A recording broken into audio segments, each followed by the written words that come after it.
Meus irmãos, a paz do Senhor Jesus, mais uma vez nós estamos juntamente com vocês, com cada um de vocês que está nos acompanhando, que tem nos acompanhado, e nós estamos aqui mais uma semana, né? Sem desanimar, pronto para estudar mais uma lição da escola dominical. Nós estamos tratando a respeito do caráter, falando a respeito de personagens, né, da nossa Bíblia, das Escrituras Sagradas, aonde traz algumas personagens que deixaram a sua marca na história.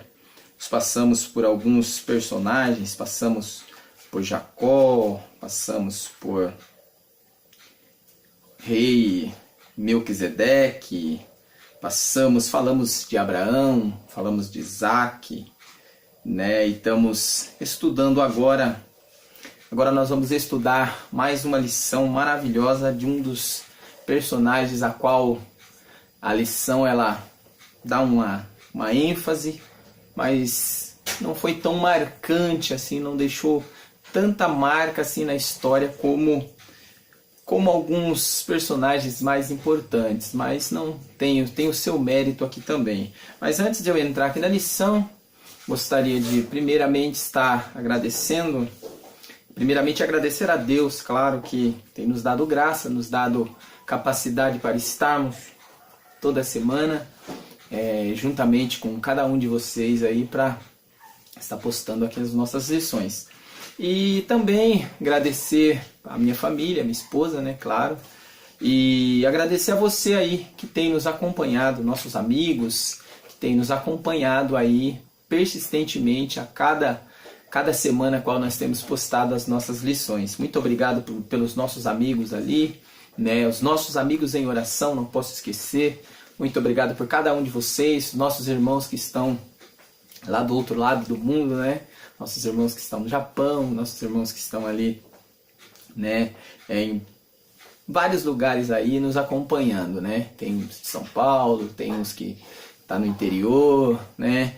Espanha, tem vários irmãos aí, né, nos acompanhando. Então, muito obrigado por você, os nossos amigos também aí a qual, né, a gente tá nos acompanhando, mas a gente não tem assim um contato. Mas obrigado também pela sua participação. Você que tem se inscrito no nosso canal, muito obrigado também. Continue conosco insistentemente aí, que eu creio que nós estaremos aqui aprendendo coisas boas aqui. Não esqueça, tá? Não esqueça de você que ainda não está inscrito no nosso canal, se inscreva no nosso canal. Não esqueça de deixar o seu comentário, porque o seu comentário é muito importante para nós, tá?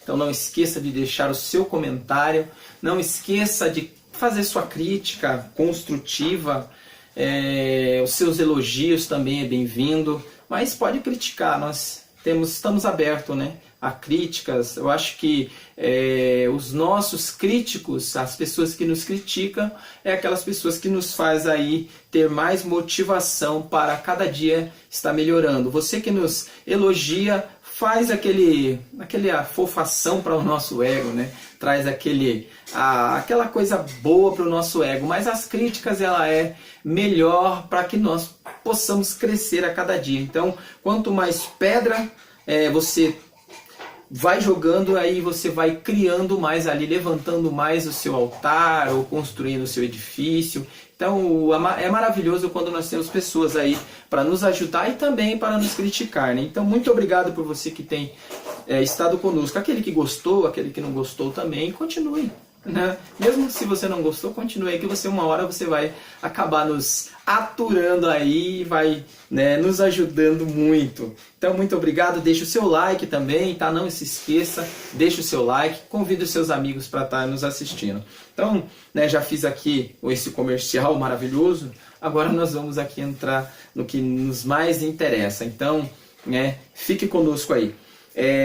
Na lição de número 6, estaremos estudando hoje a lição de número 6, né, onde fala de Jonathan, né, filho de Saul, um filho mais velho ali, né, de Saul, e que era possível herdeiro da coroa, Então nós estaremos falando a respeito da sua lealdade. Então, Jonathan, um exemplo de lealdade. Agora, será que Jonathan foi leal ao seu pai? Será que Jonathan foi leal a Saul? Nós vamos entender aqui. O texto áureo nos diz assim, já dando aqui, né, entrando no nosso texto áureo, o texto áureo nos diz assim, acompanhe aí na sua Bíblia, você vai encontrar lá em 1 Samuel, você que não tem a revista, que nós estamos estudando essa revista aqui, tá? Revista das lições bíblicas, nós estamos no segundo trimestre de 2017, o caráter do cristão. Então, se você não tem essa revista da CPAD, se você não tem essa revista, você pode acompanhar aí no seu exemplar bíblico, que está lá em 1 Samuel, no capítulo 18, verso de número 3. O texto áureo nos diz assim, ó, e Jonathan e Davi fizeram aliança. Ele vai começar com o seu texto áureo falando a respeito de uma aliança, porque Jonathan o amava como a sua própria alma. Ele vai falar a respeito da aliança, né? Aliança que Davi e Jonathan, os dois fizeram ali. Vai falar a respeito do amor a qual Jonathan e Davi se descobriram ali, né? O amor, aquele amor fraternal, né? Por mais que eles não eram da família ainda, mas eles conseguiram ali se entender. O espírito de Jonathan, segundo a Bíblia nos vai dizer ali em 1 Samuel, no capítulo 14, vai falar que o espírito de capítulo 18, me desculpe, né, a partir do capítulo 18, vai falar que o espírito de Jonathan, ele bateu com o espírito de Davi, e os dois, né, se amaram ali com um amor fraternal aí. Então eles, em Deus, tá? É um amor em Deus, não é um amor humano, não foi um amor simplesmente humano, mas foi um amor de Cristo. Estou usando Cristo aqui, mas, né, porque nós, né, acostumamos a dizer Cristo, mas naquela época ainda não se entendia a respeito de Cristo, mas era o amor de Deus que eles acreditavam ali. A verdade prática vai nos dizer assim, o cristão deve ser exemplo. Isso daqui me deixou bem, me marcou bastante essa verdade prática. Eu gostaria de enfatizar bem nessa verdade prática, aí eu já vou entrar aqui na lição.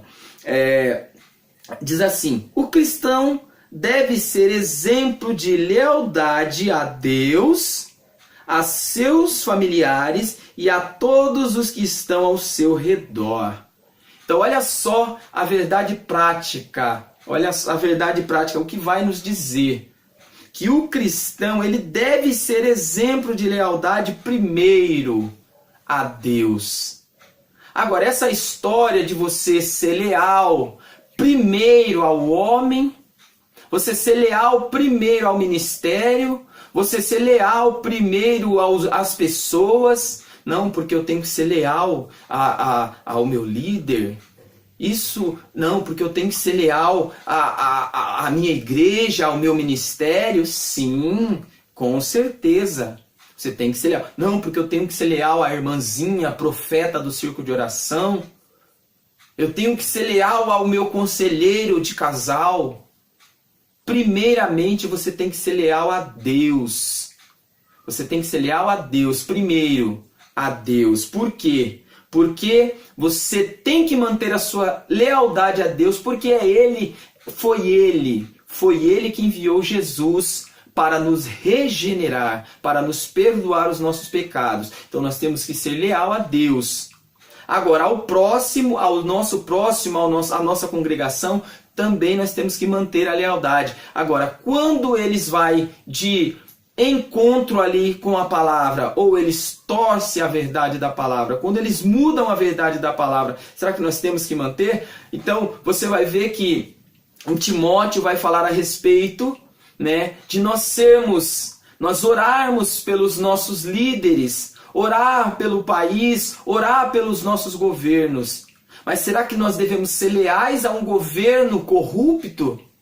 Será que nós temos que manter a nossa lealdade a um ministério corrupto? Será que nós temos que manter a lealdade a um pastor, a um presbítero, a um líder de célula, ou que seja corrupto? Será que é isso que nós devemos fazer? Pelo contrário, nós devemos abominar essas coisas. Por quê? Porque Deus ele não coabita com corrupção. Deus ele não coabita com mentira, com falsidade.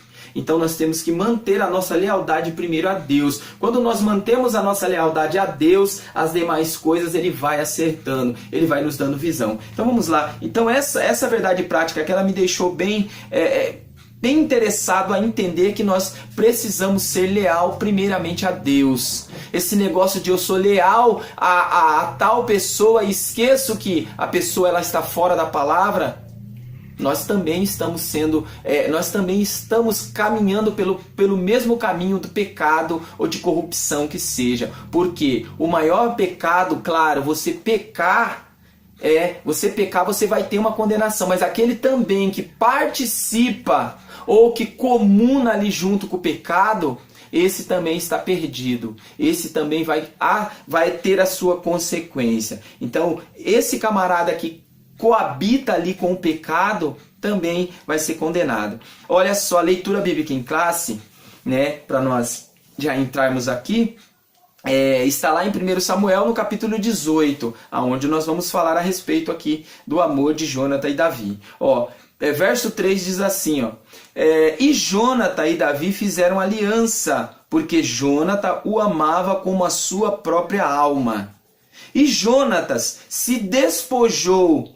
Eu quero também frisar bem essa parte, o verso 4 do capítulo 18, verso 4, que isso daqui também nos dá um entendimento bem vasto do que aconteceu ali com Jonatã, da virada emocional, espiritual que Jonatã teve ali. Olha só, e Jonatã se despojou da capa que trazia sobre si e a deu a Davi, como também as suas vestes, até a sua espada e o seu arco e o seu cinto. Olha só que coisa interessante. Eu vou comentar aqui, eu já termino aqui. Mas olha só que coisa interessante. Jonatã primeiro ele se dispõe da sua capa. Então Jonatã aqui, ele vai se despojando, vai entregando aqui a Davi todos os seus objetos, todos os seus pertences, tudo aquilo que dava aquele poder ou aquele principado a Jonatã. Porque Jonatã ele era o primeiro sucessor ali do seu pai Saul. Saul vindo cair ou vindo falecer, automaticamente o filho mais velho ali, ele assumia aqui o reino. Então Jonatã ele era o primeiro aqui na linha de sucessão aqui do reino. Só que olha só, quando acontece que nós vamos falar disso, nós vamos entrar nesse assunto de forma rápida, que eu quero abordar de uma forma rápida, mas quando se dá ali o fato ali de Davi lutar com o gigante, quando Davi ele vence aquele gigante Golias, dos filisteus ali, quando Davi ele venceu, que ele matou aquele gigante, o que acontece? Jonatã, a sua alma, reconheceu ali que diante dele estava o sucessor do reino. Então, por isso que Jonatã agora reconhece Davi agora como sucessor. Era como se Jonatã estivesse tratando e falando assim, olha, está diante de mim o sucessor do meu pai. Então olha só, estou entregando o meu direito a você. Davi, agora você é o sucessor. Caindo meu pai, falecendo meu pai, não sou mais eu. Agora é você. Está aqui a minha capa, está aqui a minha espada, tá aqui o meu alforje, tá aqui tudo, tá aqui o meu cinto, olha, minha roupa de príncipe tá na sua mão, você agora é o príncipe, então o príncipe agora é você. Então mais ou menos era isso que Jonatã estava fazendo, estava se vestindo agora como, tirando a sua roupa de príncipe, entregando a Davi e tomando agora a roupa de plebeu e se vestindo como um plebeu agora. Então é mais ou menos isso aqui que nós vamos entender aqui. Segundo aqui, 1 Samuel capítulo 19, que vai, continuando aqui a leitura bíblica, nós vamos entrar aqui no verso primeiro que fala assim: e falou Saul a Jônatan, seu filho, e a todos os seus servos para que matassem Davi. Porém Jônatan, filho de Saul, estava muito afeiçoado a Davi. E Jônatan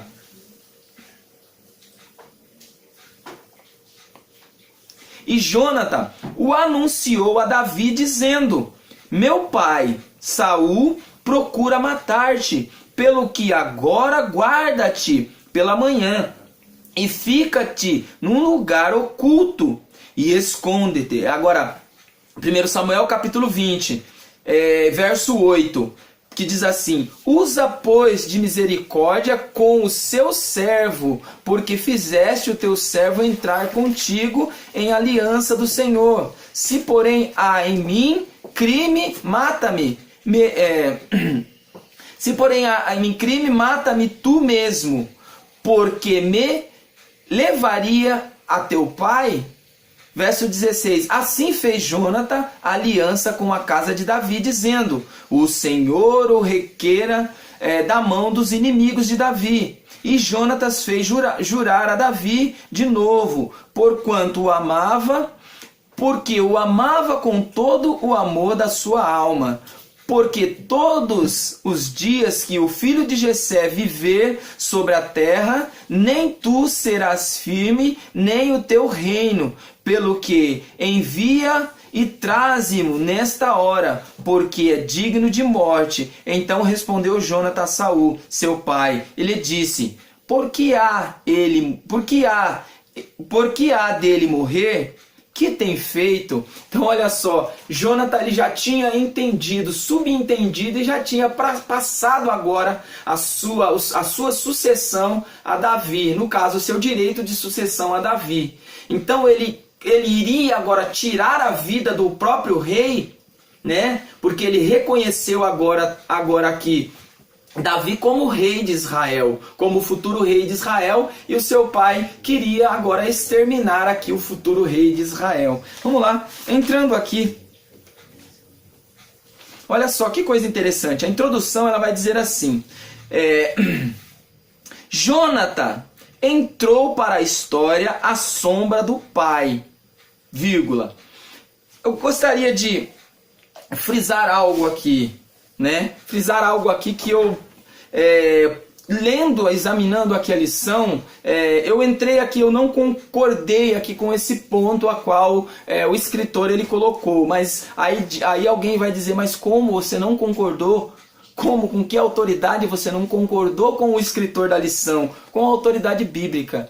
Então, posso não ser eu, não ter sido eu que vim aqui a compilar essa lição, mas porém, examinando as escrituras, vendo aqui os contextos aqui da história de Jônatan, eu posso questionar essa questão.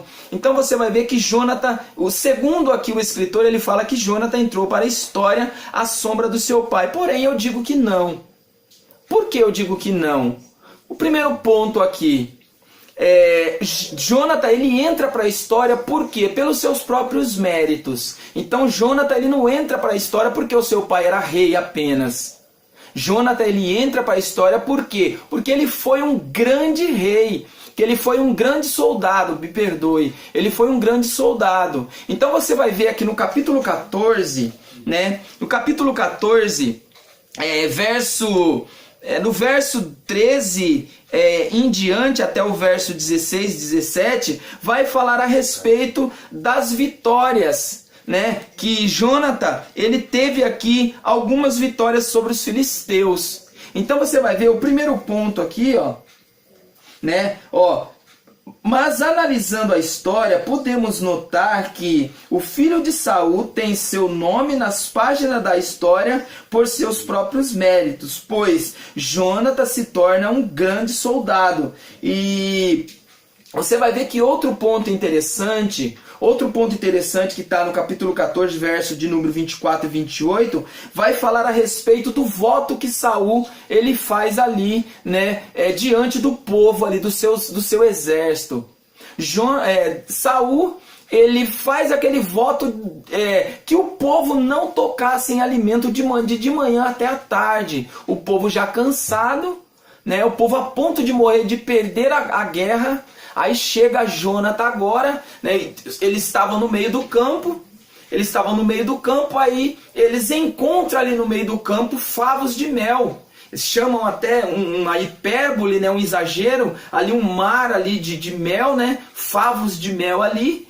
E todos eles com fome, só que eles, porém, obedecem ali à loucura de Saul para não tocar naquele mel, porque ele tinha feito um voto a Deus e ele não queria quebrar, porque ele queria vencer os inimigos. Agora diz: como vencer o inimigo? Seu soldado morrendo, seus soldados com fome. Então olha o voto louco, olha a loucura que Saul ele estava aqui, né, diante do povo. Jonathan, sensato, ele quebra esse voto do seu pai, pois ele vai diante daquele mel e coloca a vara ali e coloca aquele mel na sua boca. E automaticamente, como ele estava ali cansado e com fome, aí os seus olhos começa a clarear, a sua pele começa a se tornar rosada e ele começa a ter força novamente. Aí alguém questiona, fala: não, seu pai amaldiçoou aquele que tocar em alimento.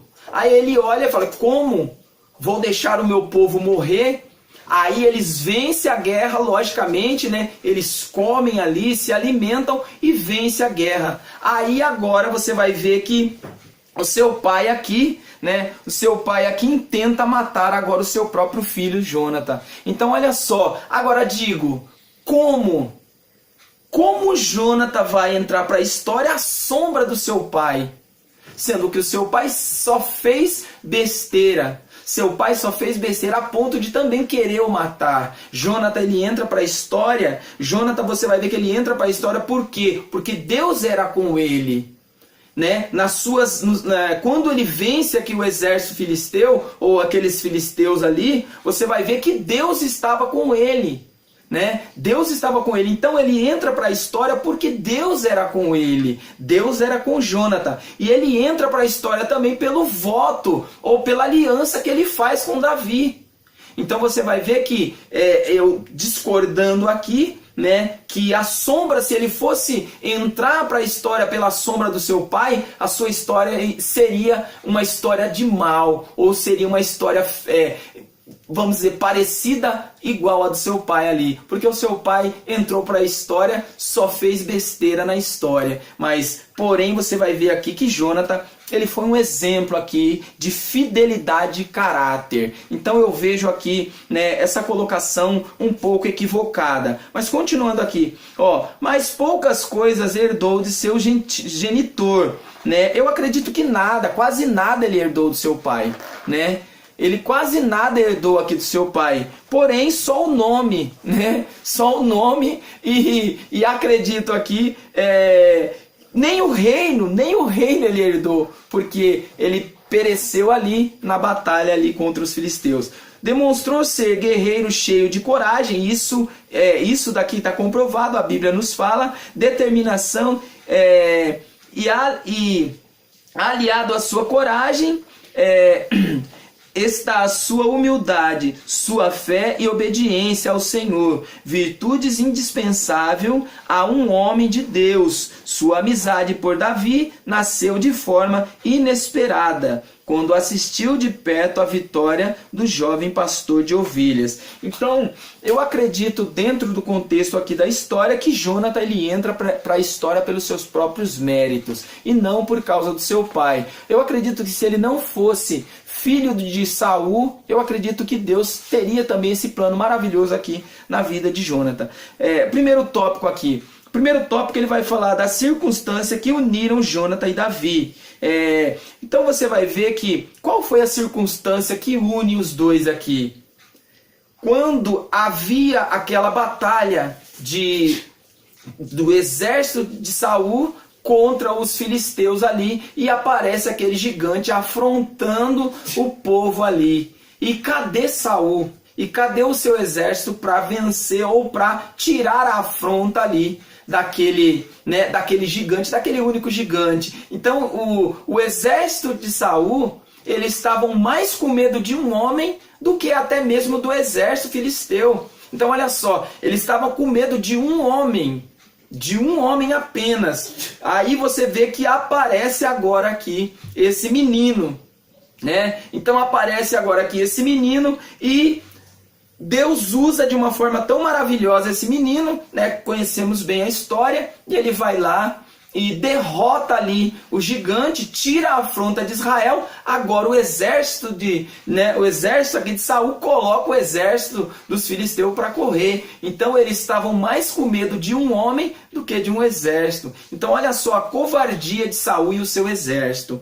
Então continuando aqui, o segundo tópico, ele vai falar da batalha, né, que nós já fizemos o comentário. O terceiro é a presença de Davi, né, que a presença de Davi ela foi fundamental ali no meio do exército, porque se ele não tivesse comparecido, né, ali ele não tinha sido usado ali por Deus, porque olha só, o mérito o mérito aqui de vencer a batalha não foi o mérito de Davi. Então esse mérito não foi de Davi. Esse mérito aqui da batalha vencida foi de Deus. Por quê? Porque quem direcionou Davi não foi o próprio Davi, ou não foi a sua coragem, ou não foi a sua força, ou a sua habilidade de guerra, ou o seu jeito de lançar pedra na funda, né? Ou a sua coragem de pegar pedrinhas ali. Não foi nada disso. O que encorajou, o que trouxe Davi a desafiar aquele gigante foi aquilo que Deus já tinha dado para ele, aquela coragem. Por quê? Porque antes disso, Davi ele já tinha sido usado por Deus para proteger ali o seu rebanho, porque ele era nada mais, nada menos do que pastor de ovelha. Então ele protegia as suas ovelhas ali quando Deus o usava. O Espírito Santo, né, descia sobre ele e ele ali enfrentava leão, enfrentava urso, botava, né, os animais perigosos para correr e conseguia proteger ali. E agora ele coloca um gigante para correr diante de 2 exércitos covardes, né, esperando só por um homem. Continuando aqui, uma amizade provada por Deus. Então eu acredito que essa amizade ela foi comprovada por Deus. Por quê? Por um simples motivo, porque foi uma amizade verdadeira. Então quando Jônatan ele se identificou com Davi, o coração dos dois sentiu o mesmo sentimento. Então não foi aquele amor, simplesmente aquele amor que no grego ele trata daquele amor filhéus, né? Não, foi aquele amor ágape, que veio direto do céu, aquele amor direto de Deus. Então o amor que eles sentiram foi aquele amor ágape, né? Que trouxe os dois ali para um sentimento. Quando ele vence, Saul ele teve a mesma visão, ele também gostou. Tanto que ele traz Davi para o seu palácio, traz Davi para estar do lado dele. Só que quando Davi começa a se despontar, aí o que acontece? Saul agora procura matar a Davi. Então esse é o sentimento que Saul tinha por Davi, o sentimento de raiva, o sentimento de inveja. Mas já Jônatan não. Esse sentimento dos dois era aprovado por Deus. Uma aliança do Senhor. Então essa aliança também, eu acredito que não cabe aqui nós, né, comentar, porque nós sabemos que foi uma aliança que foi feita mesmo entre os dois ali. A primeira aliança foi feita ali quando ele chegou no palácio, e a segunda aliança eles fizeram ali quando, né, ele estava fugindo. O próprio Jônatan fala: olha, qualquer coisa que acontecer comigo, você protege a minha família. E Jônatan falou a mesma coisa: olha, qualquer coisa, se você chegar a ser rei, ou se você chegar lá, tal, você também lembra da minha família. E Davi cumpre esse projeto aí, ou essa aliança aí que eles tinham feito. Por quê? Porque você vai ver que mais pra frente, já no segundo capítulo ali, quando Ziba foge ali, né, com Mefibosete e tal, né, quando ele volta, quer dizer, eles voltam, né, ali, que Davi manda chamar alguém da casa, né, de Saul para poder cumprir aquele voto que ele tinha feito. Então você vai ver que ele chama ali o filho de Jônatan e ele fica ali, dá tudo aquilo que era do seu pai para ele. Então ele cumpre, né, essa aliança aqui com ele. Terceiro aqui, o caráter de Jônatan. Então o caráter de Jônatan também é inquestionável. inquestionável. Então não cabe nós entrarmos aqui nos méritos, mas o caráter dele foi um caráter inquestionável. Por quê? Porque Jonathan, ele não quis aproveitar ali do poder que Davi estava tendo. Porque quando Davi saía no meio do exército ali, com o exército, ele vencia as batalhas. Ele ganhava as guerras. E aí, quando ele chegava na cidade, as mulheres daquela cidade falavam: olha, Jonathan, o Davi, ele venceu, Saul, ele venceu seus 1000, mas Davi venceu os seus milhares. Então você vai ver que Jonathan, ele não quis se aproveitar disso. Ele sempre ali teve por trás ali, sempre ajudando a Davi a escapar do seu pai. Segundo, um homem humilde também, eu acho que também está já dito, um homem leal, ele manteve a sua lealdade. A única coisa aqui que eu gostaria de comentar rápido aqui no subtópico 2 aqui, do tópico 3, fala assim: há muitos em igrejas evangélicas que brigam por cargos e posições, agindo muitas vezes com métodos carnais, seguindo o exemplo dos ímpios. São obreiros carnais, dominados por torpes ganância. Por quê? Porque olha só, você vai ver que ele vai falar a respeito da humildade. Ele vai falar assim, a respeito da coragem, né? E Davi, ele soube reconhecer que o seu amigo tinha a direção de Deus. E aí ele vai falar a respeito disso. Só que aí ele vai falar aqui na lição a respeito desse ponto, dos homens carnais, desses obreiros que só querem saber ali dos seus bens, ou de ganância, esses homens gananciosos, né? Então eu acredito que nós estamos vivendo isso. Hoje nós estamos vivendo isso, essa ganância. Então a ganância, ela está aí aflorada no meio. Para nós encerrarmos, o terceiro ponto aqui, ele vai falar da lealdade. Então a lealdade a qual ele manteve ali até o fim, né? Ele manteve a sua lealdade até o fim, foi leal aí, mesmo ele sabendo que Davi seria o sucessor ali ao reino, né? Mas mesmo assim ele se manteve leal ali a Davi. A conclusão para nós encerrarmos, né, diz assim, Deus não está sujeito às leis nem aos costumes dos povos. Ele estabelece sua vontade diretiva de forma implacável, contrariando todas as expectativas e previsões históricas ou políticas. Assim, em meio a um grave desafio contra o povo de Israel, levantou o jovem Davi para derrotar o gigante filisteu. Então, você vai ver que Davi, ele aparece aqui, ele aparece no meio da história quando o povo ali estava sendo descredibilizado. Então Deus levanta Davi e Davi ali dá uma melhoria ali